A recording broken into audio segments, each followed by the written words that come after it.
Welcome in another edition of the Cash Process. I'm your host, Ben Hostler. We are here to talk about the Week 10 NFL DFS slate. Cannot believe we're already in Week 10. I mean, we're coming on the home stretch here. I mean, we are just firing through this NFL season. Let me know in the comments. First of all, if you're watching the video, drop a like on YouTube. It helps us out a lot. Let me know in the comments how you guys did last week. If you remember last week's video, I told you guys it was a great time to sign up for DFSKarma.com if you were considering it, because I felt like I had been making a lot of the right plays and stuff just hadn't really been working out for me. And I told you guys I think some big weeks are on the horizon, and I had a great week last week. Matt, another one of our analysts that gives out core plays, also had a great week. He was on the Sunday morning stream with me. So hopefully you guys tapped into that. Got back on the cash game winning train. Told you guys on Sunday morning I was full fading Alvin Kamara. I was playing Taysom Hill in tournaments, but I was not playing Alvin Kamara in cash. I ended up playing CeeDee Lamb and A.J. Brown over him. That worked out great. Kamara didn't have a good game, and CeeDee Lamb and A.J. Brown both had good games. CeeDee Lamb had a really, really good game, and he was very low owned in cash. So that was good to get back on the cash game winners. I had a great tournament week. Matt had a great tournament week. Matt's core that he posted for subscribers did very, very well. It was a Dak Prescott team with CD, and yeah, it was really, really good. I told you guys, if you watched last week's video, I told you I really liked the Patriots coming into that week. And my best tournament team, I came in, I think, fourth in the $200 touchdown tournament on DraftKings. Matt beat me by 2 points in that exact tournament, but mine was a Mac Jones team. So he had a Dak team. I had a Mac Jones team, did really, really good. It was Mac Jones to Demario Douglas, Jahan Dotson on the other side. And then I had CeeDee Lamb, Jonathan Taylor, Taysom Hill. Like, it was a really, really good team. And Matt had a great team. He got me by 2 points there. And that was with Mac Jones doing nothing. Scored 9 points. Like, if Mac Jones would have got like another passing touchdown, like I could have won some tournaments like with that team. So it was a good week. Let me know in the comments how you guys did last week. It was a great week for me, and I think we're gonna keep it rolling. Like I said, we had a couple really, really bad weeks, like unlucky in a row, and I'm ready to stack these wins up. I feel dialed in, and yeah, let's dive into week 10. So starting off here at week 10, it's once again a 10-game slate.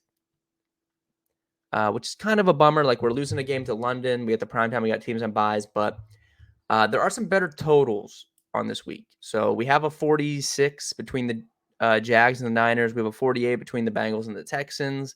We have a 48.5 between the Lions and the Chargers. And then we even have a 45.5 between the Seattle Seahawks and the Washington Commanders. So some better totals this week, but still just a 10-game slate. So our options are condensed. And I think with some of the better totals, last week there really was no good totals except for Dallas and Philly. This week I could see ownership really concentrating more heavily on just a couple of those games.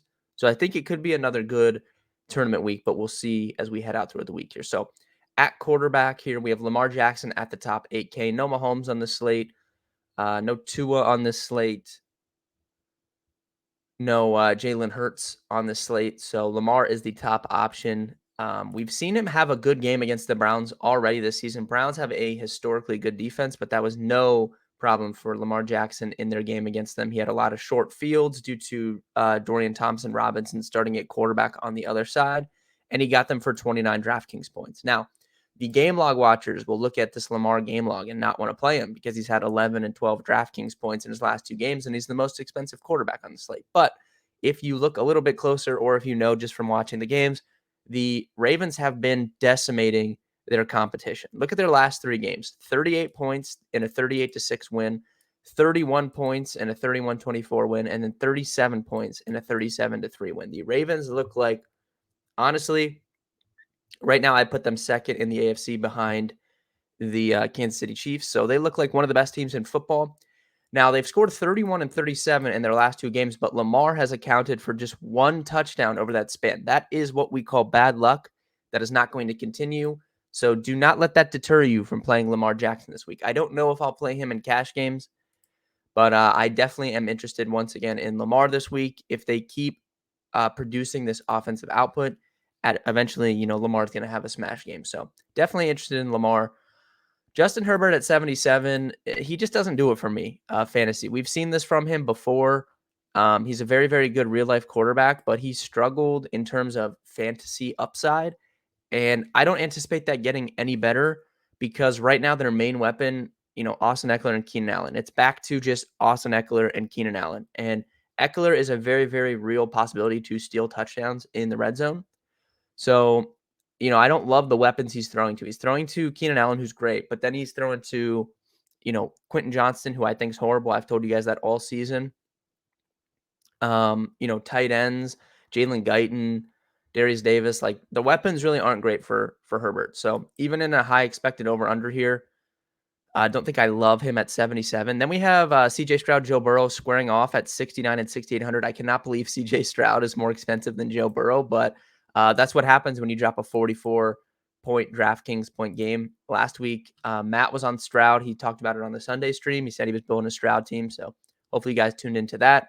I am not smart enough to have made a Stroud team after Matt said that. But still was a good week anyways. But yeah, this game, one of the best games on the slate. Definitely interested in both options. Joe Burrow looks back to Joe Burrow. He looks healthy, which I like. 6,800 definitely sticks out to me. Dak would stick out to me, but I mean, you have to have some concerns about this spread. I mean, it's a 16.5-point spread, which is just insane. Assuming that the Giants do roll with DeVito at quarterback, I think he's the worst quarterback in football. I have no confidence in them being able to move the ball. So little worrisome for Dak at 6,700 in that instance. Jared Goff is someone we like to play on the road. So I'm not really in love with any of these mid-tier options. I think you have Lamar at the top. Joe Burrow, never really a cash game play for me at 6,800. So it's going to be another week in cash where I'm dropping down here. So let's get down to this 5K tier. We do have Kyler Murray returning against Atlanta. I haven't looked at any projections yet, so I don't know how he's going to project. I am interested, but I'm not sure yet. Well, that's a wait and see for me, but it is noteworthy that he's coming back, and he's only 5,900 in what could be a pretty good spot there, honestly, against Atlanta. Sam Howell and Geno Smith square off. I'm definitely interested here. So this is probably where I'm going to be looking. You guys know if I played Mac Jones against Washington, I'll have no problems playing Geno Smith against Washington. And I know he's been bad, but Mac Jones has been bad, and I still played him against him. So Washington has been basically the best matchup for quarterbacks, and Mac Jones had opportunities to get there. He just didn't. So definitely like Geno Smith this week at 5,800. I'm sure he'll project pretty well. I'm sure he might be decently owned at that price, but then again, maybe people don't want to play him because he's just been routinely letting people down. So hopefully that's the case. That leaves more for us. I want to play some Geno Smith this week, and you can play Sam Howell on the other side. So for cash for me, I'll probably be playing Geno or Sam Howell, depending on what happens with Kyler. And then I don't really love any of these cheaper guys. I mean, Purdy you can always consider, but with Geno 100 more, I would just play him. And that about does it. Tournaments, Taylor Heineke against Arizona, you can consider that. 5,100 is cheap. But for me, probably spending down at quarterback again. At the end, if you watched last week's video, at the end, I kind of did like a mock cash game build. I'll do that again at the end of this video. So we'll figure out what quarterback, at least early look, that I will be playing. Moving on to running back. We do have some more expensive running backs back on the slate this week. Christian McCaffrey, Austin Eckler are back. I don't really love any of these spend-up guys, though. Like Kamara, I full faded last week. I'm probably not, like, it's a better matchup against Minnesota for sure. But I don't know if I want to play him at 8,300, when Eckler's 84. So if I'm spending up here, it would probably be on McCaffrey. But you could work Eckler in as well, just because, I mean, his role is so good in the red zone. And he ran really bad. So if you look at his game log, he had 21 against the Jets. He ran bad. He caught just 2 of 7 targets, had a historically bad day in terms of drops. He also had a catch called back due to a penalty. So he could have had a way bigger day. McCaffrey or Eckler do stick out to me this week, and I'll put them in the maybe tier. Barkley, I can't touch in that game. Derrick Henry, I really don't want to play in cash. Tony Pollard, once again, I told you guys on last week's video, Tony Pollard will project well again. People will play Tony Pollard. I will not. Even against the Giants, I guess if there's a spot for him to finally get going, it's this, because they're such big favorites against a bad run defense. Like, they could just look to get him going. But early look for me, early thoughts, I'll probably just fade him again at 7,300. I've had no problem fading him the last few weeks, and it's been working out. So I'll probably do that again. David Montgomery is coming back this week, so that hurts Jahmyr Gibbs in terms of wanting to play him in cash. Joe Mixon, once again, he always projects very well. You could definitely consider him a strong option in one of the better games of the week.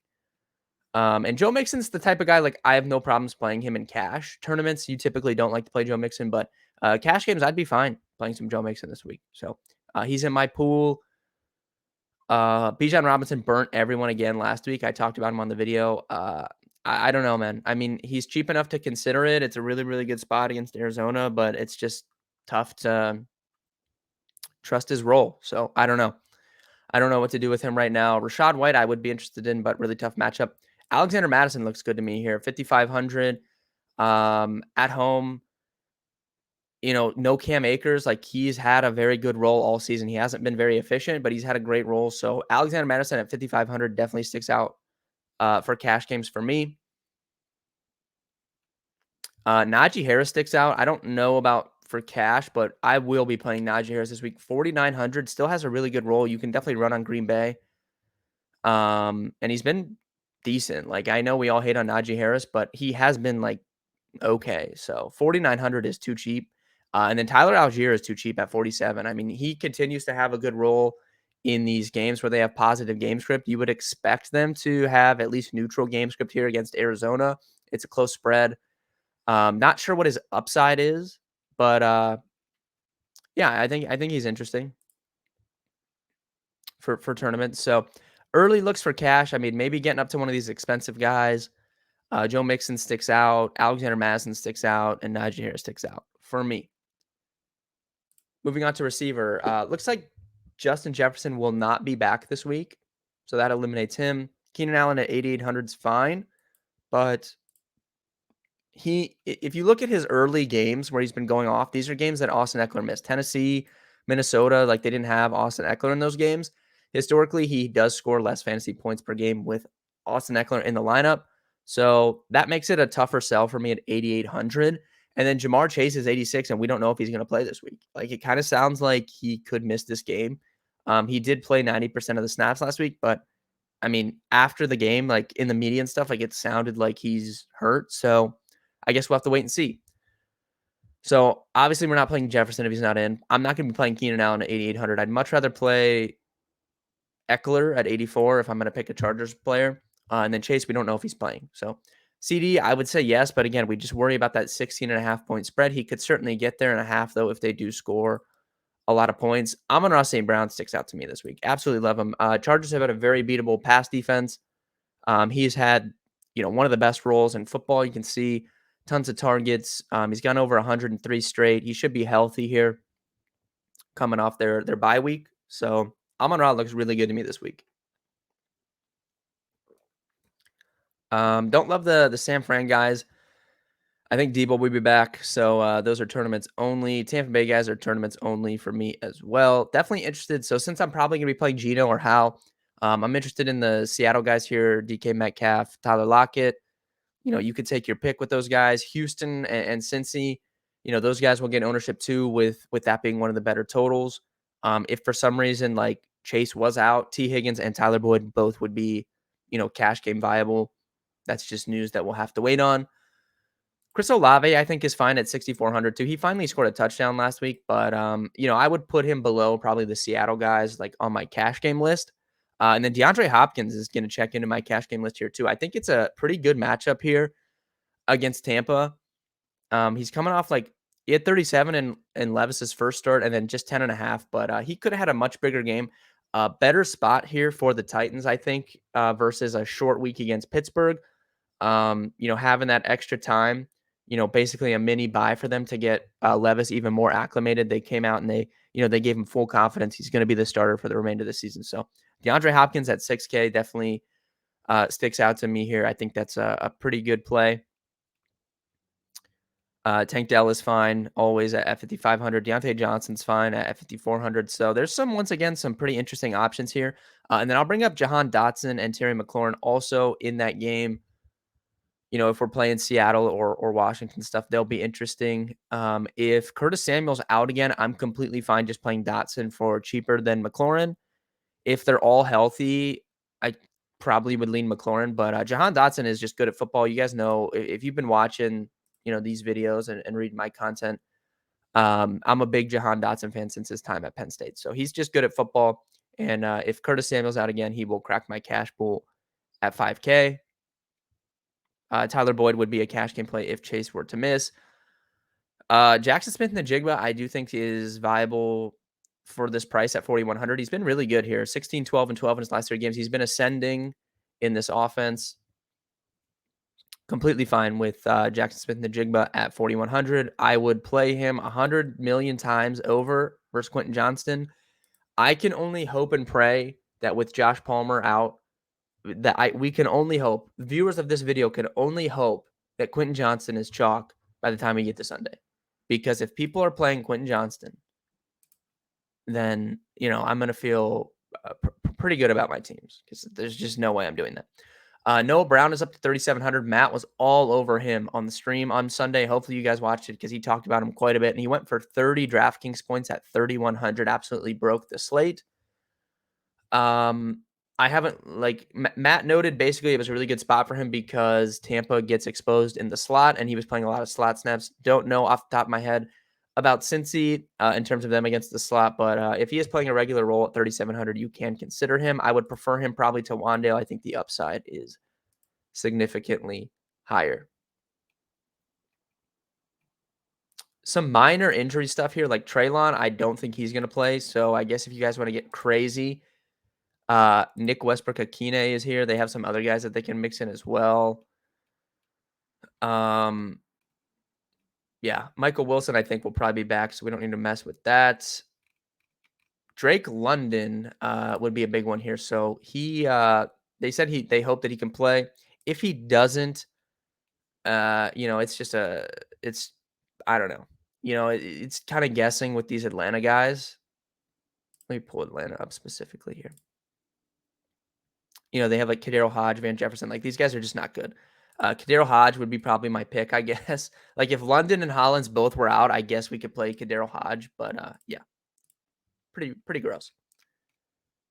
Moving on to tight end, Mark Andrews back on slate at 6,900. Historically, has played very, very well against Cleveland Browns. Too high for cash games, in my opinion, but definitely put him in the player pool. George Kittle is not in cash consideration for me with Debo back. Sam Laporta is in cash game consideration for me, but 5,700 I think is just too expensive. So that's probably tournaments only. Taysom Hill, I like him in tournaments again this week, 5,100, 22 and 20 in his last 2 games. Nobody wants to play him. TJ Hawkinson, questionable. If he plays at 5K, will be a cash game consideration. Josh Dobbs targets his tight ends like crazy. He had 0 targets. He had 0. I don't know if he had 0 targets. He had 0 catches when Josh Dobbs came into that game against Atlanta and finished with 7 catches. So, yeah. If Hawkinson's in, he will be in consideration for me at 5K. Although I will note, historically, New Orleans plays a very, very stingy tight end defense. So it's not a great matchup. David Njoku historically also has played very well against the Ravens. He's had a pretty good role recently, so you could look at him at 4K. If Drake London's out again, Jonnu Smith and Kyle Pitts, that's probably where I would look just because of their prices. Jonnu Smith's only 3,600. Scored a crazy 90-yard touchdown or something. I don't even know. That was insane. 60-yard touchdown. That was a nuts touchdown that he scored last week. At 3,600, he's in play. Trey McBride will be popular again. I guarantee McBride's going to project really well, and he'll be a popular option. Cade Otton, I'll continue to say it. I think you can play him. I mean, he had a great game. I talked about him on last week's video at 3K. 3,400, sign me up for some Cade Otton. Yeah, that probably does it. I guess Chigakonkwo, if with no Treylon Burks, he'll probably be a popular option. He's been okay. Don't love it, don't hate it. Cash game play, probably wouldn't play him in tournaments if he's chalky, but for cash, sure. You could do that. And finishing up at defense here, I mean, we want to save money. So, Arizona against Kyler, for sure. Cincy, I mean, don't love going against Stroud, but, they're at home. Minnesota against Derek Carr, sure. Yeah. All right. So if you guys stuck around this long, thank you. Like the video. Helps us out. Let's see if we can build a little mock cash team here. So let's plug in Arizona at defense. Let's plug in for now, let's plug in K Dot at tight end, but this can change. Or we'll plug in Chig just because I think he's gonna be popular. So all right. So that leaves us 63 per. Let's do a Geno. Let's do let's do